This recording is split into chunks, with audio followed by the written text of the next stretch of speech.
Yaşar yurttakile. Pasolstağın ona var. Barın şotadan ayrılma. Birinci men size aydayn olanlar yaşlılar, olurlar, yaşlılar.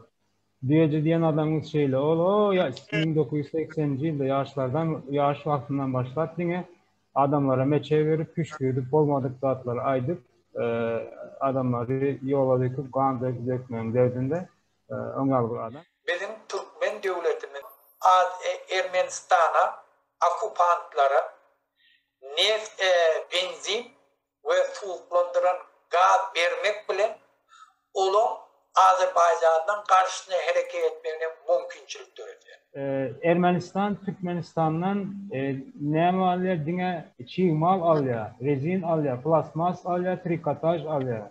Türkmenistan kökten beri Ermenistan'a neymiş o? Neft, gaz, benzin veren yok. Bu hakiki bir ürün değil. Nereden aldılar, tatlılar bilen yok mu? Ben hemme vatandaşlarımı şu mitinge proteste çağırıyor. O protest edecek, çıkyan varacaklarınız manasız şu an. O diyeceğin tapancardı, bolmadık zatlar. Siz şu an çatak var, niye de kupası olsun, onun için başka bir protest edecek olanınızı diyecek zatınızın manası yok.